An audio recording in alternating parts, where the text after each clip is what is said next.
അസ്സലാമലൈക്കും. ഇന്നൊരു വെറൈറ്റിക്ക് കുറച്ച് കോണ്ടിനെന്റൽ ഡിഷ് ട്രൈ ചെയ്താലോ. This is day 14 of Ramadan recipes mushroom chicken cannelloni. Exact recipe ഒന്നും അല്ലെങ്കിലും നമ്മുടെ രീതിയിലൊന്ന് ട്രൈ ചെയ്താട്ടോ. ഒരു പാനിൽ കുറച്ച് ബട്ടർ ഓയിൽ ഇട്ടിട്ട് അതിലൊന്ന് ഗാർലിക് നമുക്ക് സോട്ട് ചെയ്തെടുക്കാം.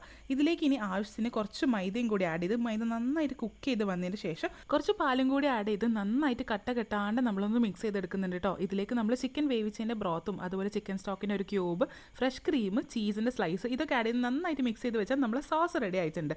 ഇനി നമുക്ക് മഷ്റൂംസ് കട്ട് ചെയ്യാം. ബട്ടൺ മഷ്റൂംസ് ആട്ടോ എടുത്തത്. കുഞ്ഞു കുഞ്ഞു പീസായിട്ട് കട്ട് ചെയ്തെടുക്കുന്നുണ്ട്. ഇനി ഒരു പാനിൽ കുറച്ച് ബട്ടർ ഇട്ടിട്ട് ഈ മഷ്റൂം നമുക്കൊന്ന് കുക്ക് ചെയ്തെടുക്കാം. നന്നായിട്ട് ബട്ടറിൽ സോട്ട് ചെയ്തെടുക്കണം കേട്ടോ. ഈ മഷ്റൂം വെന്ത് വരുന്ന ടൈമിൽ അതിൽ കുറച്ച് വെള്ളം വരും. ആ വെള്ളമൊക്കെ ഫുള്ളായിട്ട് വറ്റിയതിന് ശേഷം ഉപ്പും കുരുമുളകും ഇട്ട് വേവിച്ച് വെച്ച ചിക്കൻ നന്നായിട്ട് മിക്സിയിലിട്ട് അടിച്ചിട്ട് പൊടി പൊടിയാക്കി അടിച്ചതിന് ശേഷം അതിലേക്ക് ആഡ് ചെയ്ത് കൊടുത്ത് കുറച്ച് മസാല ചീസും കൂടി ഇട്ടാൽ നമ്മൾ ഫില്ലിംഗ് റെഡി ആയിട്ടുണ്ട്. ഇനി ഇതിലേക്ക് നമുക്ക് ക്രെപ്പ് ഉണ്ടാക്കാനുണ്ട്. അതിന് വേണ്ടിയിട്ട് മൈദയിൽ ഒരു കോഴിമുട്ടയും ഒരു നുള്ളു ഉപ്പ് ഇട്ടിട്ട് നന്നായിട്ട് ബീറ്റ് ചെയ്തെടുത്തിട്ട് ഇത് നമ്മൾ ചെറിയ ദോശ പോലെ പരത്തിയെടുക്കുന്നുണ്ട്. ഇതാണ് കേട്ടോ നമ്മൾ മെയിനായിട്ട് വരുന്ന സംഭവം. ഇതേ ടൈമിൽ തന്നെ നമ്മളൊന്ന് ഓവൺ പ്രീ ഹീറ്റ് ചെയ്യാൻ വെച്ചിട്ടുണ്ട്. ഇനി ഒരു ബേക്കിംഗ് ട്രേയിൽ നമ്മൾ നേരത്തെ ഉണ്ടാക്കിയ വൈറ്റ് സോസ് അടിയിൽ ഒരു ലെയർ ആയിട്ട് നമുക്ക് സെറ്റ് ചെയ്ത് വെച്ച് കൊടുക്കാം.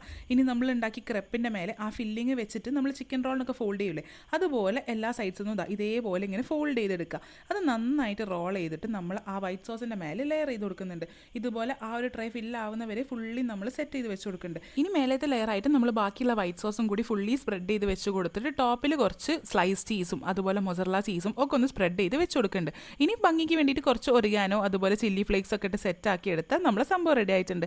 ഇനി നമ്മൾ നേരത്തെ പ്രീ ഹീറ്റ് ചെയ്ത ഓവണില്ലേ അതിൽ വെച്ചിട്ട് നമുക്കൊരു 10-15 മിനിറ്റ് ഇതൊന്ന് നന്നായിട്ട് ബേക്ക് ചെയ്തെടുക്കാം. ടോപ്പിൽ നല്ല ഗോൾഡൻ ബ്രൗൺ ആവണവരെ ബേക്ക് ചെയ്യണം കേട്ടോ. അപ്പോഴാണ് അതിൻ്റെ ഒരു ടേസ്റ്റ് ഇങ്ങോട്ട് വരുന്നത്. കണ്ടില്ലേ, നല്ല ബബിളായി വരുന്നത്.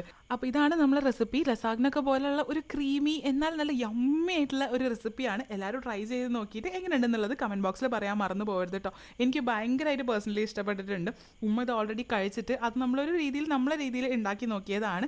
സോ എല്ലാവരും അഭിപ്രായങ്ങൾ പറയാം. അതുപോലെ കൂടുതൽ ഈസി റെസിപ്പീസ് വേണമെങ്കിൽ നമ്മളെ പേജ് ഫോളോ ചെയ്യാൻ മറക്കരുത്.